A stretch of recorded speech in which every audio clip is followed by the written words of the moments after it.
Hi guys, this is just a quick little video on how I do cake pops. I've learned a few little tricks that make cake popping easier, so hopefully it can help you out. And in a few days, I'll post a cake puck overview.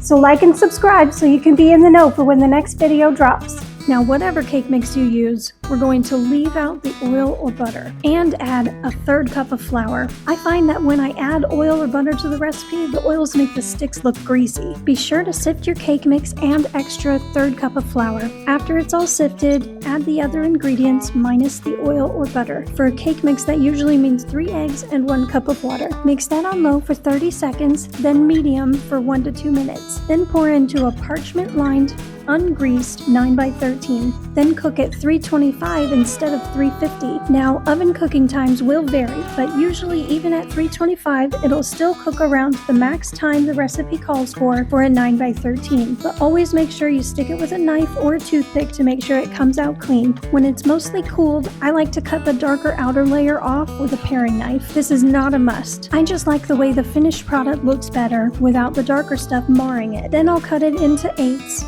And taking one section at a time, crumble it into a large bowl. You can also use a stand mixer. I've just always done it by hand. Once I'm done crumbling the whole cake, I'll grab my frosting, whichever frosting you want, and add about 1 cup or half a tub. Then I'll mix it well by hand. If it still feels too crumbly, add another tablespoon of frosting at a time. You don't want to add too much because it won't be solid enough to stay on a stick. It should stay together really well, but not coat your clean, dry hands in frosting. I recommend plastic wrapping your cake pop dough and putting it in the fridge for a few hours or even overnight. They're easier to roll into balls when cold. I like to lay out a sheet of wax paper, tape it to the counter or tabletop so it won't move around. Shape it into a rough ball, then set it on the wax paper and roll it around with the palm of your hand. I found that this gets it smoother than I can get it with just my hands. Then you can start melting your chocolate. Now you want to dip about 1/4 inch of the stick into the melted chocolate, then stick it into the cake pop ball 3/4 of the way. Now I like to use a box with holes cut into it the size of the stick you're using. It makes a perfect drying stand. Styrofoam also works. Now you can start dipping your cake pops. Make sure to stick it all the way under without twirling too much, then pull it out at an angle without tapping. Bounce it up and down lightly